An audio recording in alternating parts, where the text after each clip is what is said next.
কৃষ্ণনগর লোকসভা কেন্দ্রের কংগ্রেস সমর্থিত সিপিএম প্রার্থী এস.এম. সাদির সমর্থনে রোড শো করলেন সিপিএমের রাজ্য সম্পাদক মোহাম্মদ সেলিম। সঙ্গে ছিলেন চিত্রাভিনেত্রী উষসী চক্রবর্তী, নদিয়ার জেলা কংগ্রেসের সভাপতি এস.এম. সাদি, কংগ্রেস মুখপাত্র সিলভি সাহা। বুধবার সকালে কৃষ্ণনগরের কদমতলা ঘাট থেকে হুডখোলা গাড়িতে চেপে শুরু হয় road show.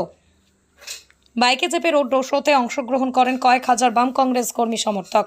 Krishnanagar post office মোড়, এভি স্কুল মোড়, চকের পাড়া, সদর মোড় হয়ে কৃষ্ণনগর ও শহর প্রদক্ষিণ করে পুনরায় কৃষ্ণনগর পোস্ট অফিস মোড়ে এসে শেষ হয় এদিনের রোড শো। এদিনের এই প্রচার কর্মসূচি ঘিরে বাম কংগ্রেস কর্মী সমর্থকদের উৎসাহ ছিল চোখে পড়ার মতো। কৃষ্ণনগর থেকে অভিজিৎ বিশ্বাসের রিপোর্ট, জি নিউজ বাংলা।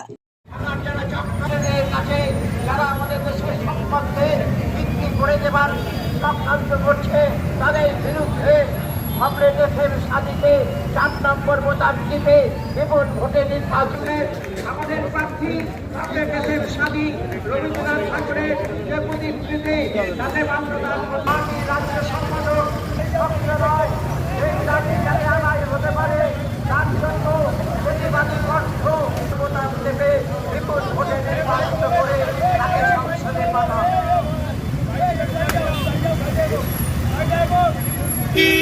মানুষের দাবি নিত্য প্রয়োজনীয় জিনিসের দাম যে হারে বৃদ্ধি পাচ্ছে তার প্রতিবাদ করতে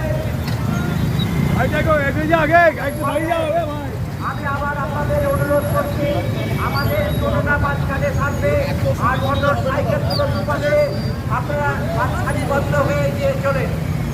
আমি আবার অনুরোধ করছি, আমরা সাজিয়ে নিই মোটর সাইকেলগুলো দুই পাশে মোটর সাইকেলগুলো নিয়ে যান। কেউ টোটোকে ওভারটেক করবেন না।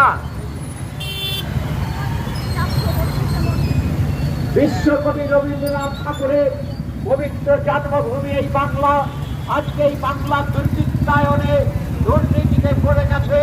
এই বাংলায় আজকে সাম্প্রদায়িক শক্তি সবল মারার চেষ্টা করছে।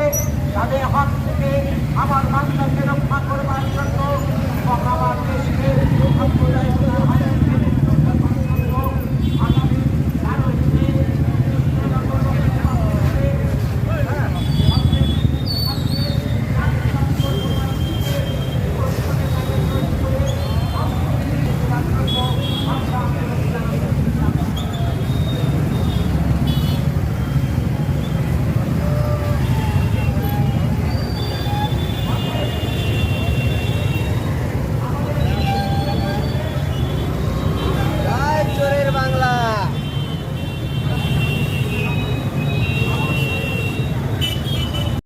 এক বর্ণাঢ্য পদযাত্রা আপনার অঞ্চলের দিকে এগিয়ে আসছে।